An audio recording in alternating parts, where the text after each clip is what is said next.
Hi, everyone. I mentioned previously about sharing a tool that I've come up with in relation to working creatively with difference. Yeah, I thought I'd create a video. This is basically a simple example that you could use with a group, any group. This is a exercise that I've made from mixing process-oriented role theory, systemic speed stating, a bit of theatre role work, and musical chairs. I'm calling this the Viewpoint Carousel or the Viewpoint Roundabout, whatever you prefer. The purpose of this exercise is to experience an issue from different perspectives in yourself, and then to harness that experience to generate collective insights together for the purpose that you're exploring as a group. So, this is something you could use when you notice a bit too much groupthink going on, or a bit too much agreement, echo chambers, or just to generally support people to open up and increase their comfort with looking at something from different positions. Just want to add to that, you'll see that I'm going to use the example of school truancy as just an example topic. This is not, doing this exercise is not meant to replace true engagement with different perspectives. So we're going to map out different roles and different perspectives. Obviously, if you're working collectively on an issue around something like truancy, actual true engagement with all of those is super important. So this is not to replace that, but it's more as a priming device or an internal device. In terms of timing, this process, Viewpoint Carousel, takes roughly about 60 minutes but that really occurs in two parts. So ideally, you're probably best to split it into like one 15-minute session and then a 45-minute session, but you can do both together if you like. So here's how it works. The first part is to take an issue and put it on the center of a page. So we're going to take the issue of, as an example, I'm going to use truancy in schools. And then for 10 minutes, the idea is just 10 minutes, you map as many different roles, which are really like a belief or a viewpoint around that issue as you can. You might want to give the particular role a name or a generic role title, but you don't have to. But it would be good to have an example line from that position. So if we take the example of truancies in schools, you can see here I've got the issue in the middle, and then I've got all these different roles coming off. So we've got, the truant or the student, and like an example line might be, school is crap and boring and doesn't do anything for me. Over here, I've got the police who might, these are just examples and they don't represent the whole thing, but just to give you a starting point, it might be something like, this is annoying, it's a waste of our time and resources. From the teacher's point of view, it might be they just don't want to be here and we can't force them. From the parent, carer, we don't know what to do. We don't know what to do anymore. I've got, what else? Got a local business, they vandalised my shop. Youth worker, they need more support. Media, this is a crisis. Older person, this never happened. This never used to happen in my day, or something like that. So basically, you just map as many as you can. 10 minutes, short and sharp. Don't do any more than that. We want to keep it punchy. Punchy's not the right word, but you know what I mean. Keep it snappy. Let's just say you're now going, truancy in schools, that's not really relevant to me. I don't really work in that context. You can also do it internally, so within an organisation. So let's take the same thing, same idea, but the issue of siloing between departments. Same idea, 10 minutes, map out as many different angles or perspectives as you can on that. So, it might be, I've got the position that says, the issue of silencing, it's just resolved by just working harder, just work harder. It might be, the part that says, yeah, well, we actually have expertise in this area and you don't. So you just need to let us get on with it, leave us to our own devices. There might be the part that doesn't feel valued. It's really frustrating. You don't value us in this system and you don't take our needs into account. There might be the overburdened part that says, nice idea, but there's no time. I'm barely getting on with my own job, let alone having time to collaborate with other parts. There might be the part that says we're failing our clients or our customers or the community. And then there's also the impacted one. So if you're working internally, make sure you include whoever's impacted by this. So whether it be clients, community, or whatever, and their position in it as well. Map it out for 10 minutes. Once you do that, then you take 3 minutes to go, okay, all right, looking at it all collectively, let's ask ourselves a question. Is there a ghost? What I mean by ghost is basically a role that impacts this issue that we've forgotten, that's not here, or that we can't see very much. So just take 3 minutes to go, is there a ghost we're missing? And if you have missed it, add it to the list. So it might be in the truancy in schools. If I look at this, I might go, who else is part of this? Probably Department of Education. All right, I'm going to put Department of Education. So you just give yourself an opportunity to add that. Okay. So that's the mapping part of the process. Then you're going to get 2 different colored pens. Everybody kind of needs to have the same 2 different colored pens too. And get people to dot, let's use the blue one, which one they most want to explore. So, sorry, not which one, which 4 they most want to explore. So out of all of these, which are the 4 you most want to, and put a dot next to those 4, making sure that at least 2 of those are in opposition to each other. So I might look at this and I go, you just give people a minute to do this. I go, okay, I'm going to go with the student. I'm going to go with the parent, the teacher. I'm going to go with the police, and I'm going to go with the parent, right? And then with the pink pen or the other different colored pen, you go, okay, I want you to pick one, put a dot next to one that is just a random, the most unusual one out of the lot. It could be random, it could be an outlier, just something that you go, I'm curious about that. Put that with pink. Why do we do that? Basically, we don't know what we don't know. And often it's the least known that yields the most reward. And at the very least, even if it doesn't work, it creates a little bit of contrast or light relief or whatever. So just include it. So you're getting, okay, I'm going to pick one that is just a random outlier, or for me, the most random. And in that case, I'm going to get the older person with, this never happened in my day. I'm going to put a pink dot next to that.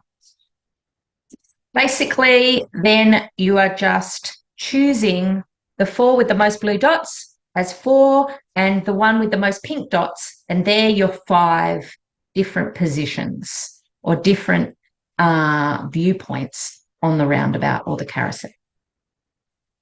Got it? Okay. Now we get to go and get props. So in this case, you want a prop that represents each of those particular viewpoints. Hats, anything you can wear is good because it helps people it just helps people psychologically get into something that's a little bit different.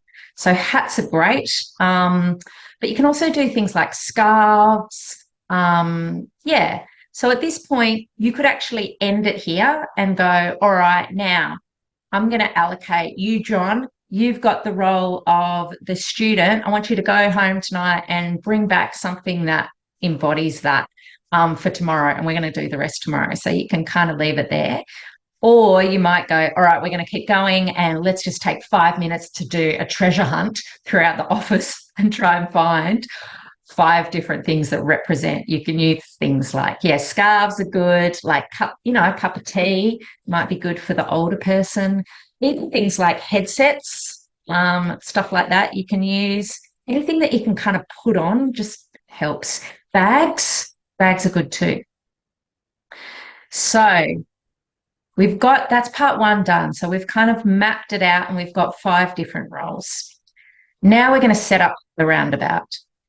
The way we set this up is that we need 6 chairs and we space them out 5 in a circle with 1 chair in the middle. So space them out, 5 chairs in a circle facing the 1 chair in the middle. On each of the 5 circle chairs, you're going to place the prop or the costume item for that particular position, and along with a sheet of paper and a pen. And on the sheet of paper, just at the top, you are going to write the role and then the example line that you had. So in this case, we've got the student/truant, and the role is, just to start us off, school is boring. It doesn't do anything for me. Yeah, so you've got that. That's on the chair with the prop. In this case, the prop that I'm going to use for this role is a backpack. On the middle chair that all the chairs are facing, you put the issue. So in our case, we've got truancy in school. So you're going to put that, and you might need 4. So you basically put it on all 4 sides of the chair, both sides and 2, because you need to be able to see that from every angle that you're coming from. Once you've got that, we're going to take 5. The way this works and how it operates is that people are going to take 5 minutes at each position on the carousel. Your job when you're there so you're in groups of 5, by the way, groups of 5. Your job when you're there is for the first minute, is to grab your item and hold it or wear it, and just take 1 minute to sit in the chair from your position where you're sitting and look at the issue, just from where you are. Trying to get into the sense of, you're trying to get into this position. Here I am in the position of the student looking at this particular issue. And just notice what you notice looking at that from here. Then the remaining 3 minutes, you just write what you notice from that position on the page. You can also look at what the previous person has written and add to it. You don't want to counter what they're saying. You just want to build on it. You can build it out, but you don't want to kind of like critique it or anything like that. So, for example, if I take the previous one, which was, I'm here with my thing looking at it and it's got school is boring, it doesn't do anything for me. From this position, looking at it, thinking about myself in this role, I might go, it's just a system that's meant to churn out everyone the same. You just want workers for your machine. You don't actually care about me. And then somebody else might come around and add to that and go, I'm just a pain because I'm not playing your game or whatever. So you're really coming from the perspective of this role, and you kind of just keep adding them as you go down. So you've had your 3 minutes to do that from your role. The last minute, timer goes off, and then there's the last minute, which is a minute to do what's called de-rolling, which is basically you take off your item, stand up, you put the pen and everything back on the chair, and then you just sort of shake yourself off.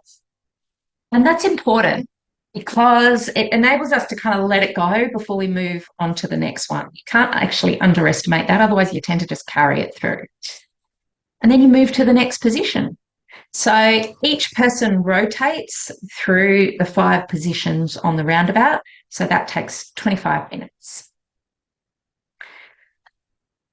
And that's the individual part of the process. So once the group goes around, once we've got that, then you can bring all the different bits you have from each position and bring them together, and people can just have a read and digest. You might actually want to put them up on the wall or place them around the issue, however you want to do it. But basically, you're just giving people a chance to actually look at what's been generated. And then we begin our sense making together. We do that by asking some generative questions, not solutions focused, to tap into new knowledges and new insights that have come from this particular experience and that have sort of been generated from that. So some potential questions are things like, what was something that surprised you? What jumped out or struck you? What patterns did you notice? You might be, what relationships or connections were present? Were there any unusual ones that you didn't expect? What can we no longer ignore now that we've done this?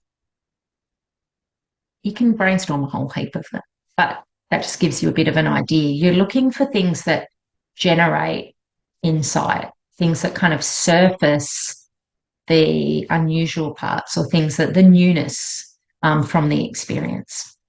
And then finally, you want to kind of bring that back to your purpose. So what can we take from this into the next steps of our work together?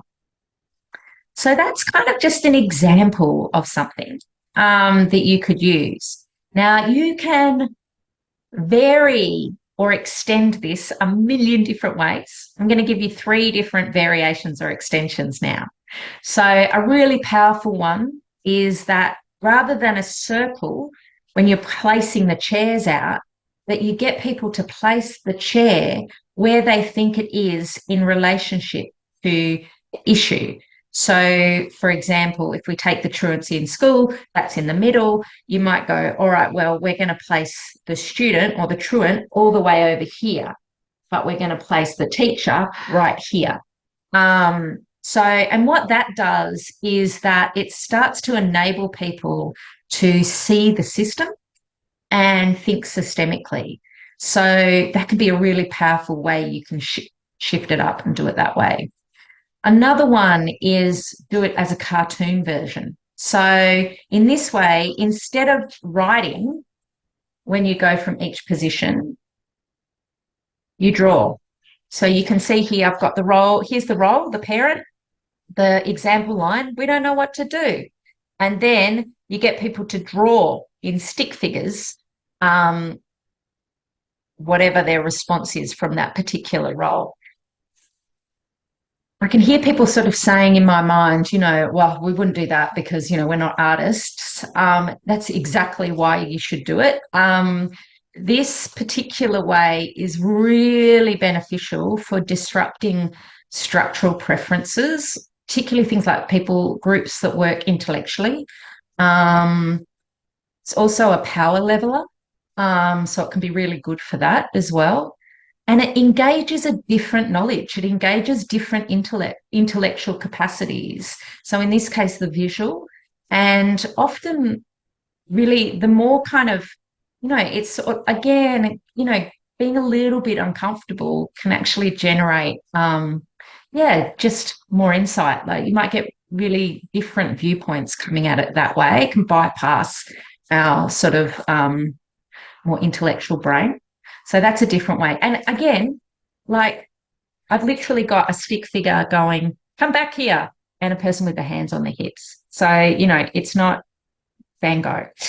The last one is, and not the last one, but just here today, is you could use this as an extension of the first part, which is that once you've got your 5 characters, you might go, all right, I want you to pick a piece of music that you associate.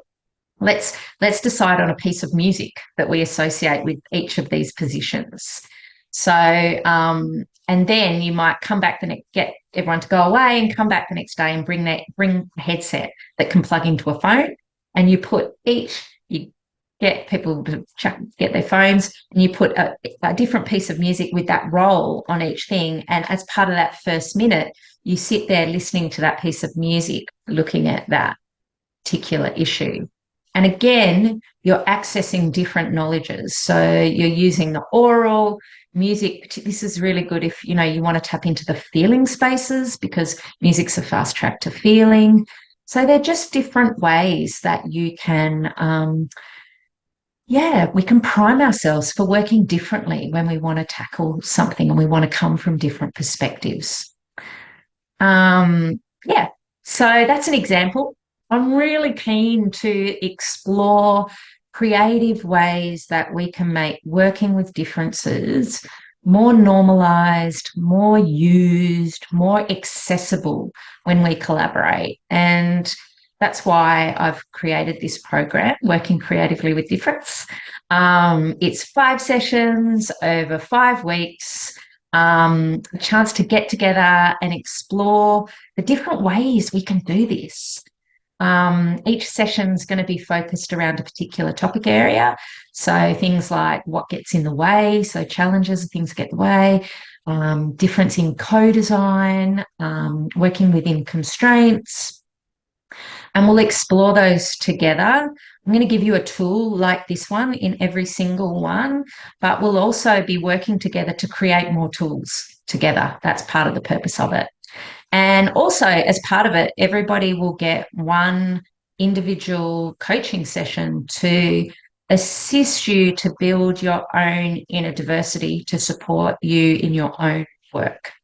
So, yeah, I am really excited about it and I really encourage you to join me and book in.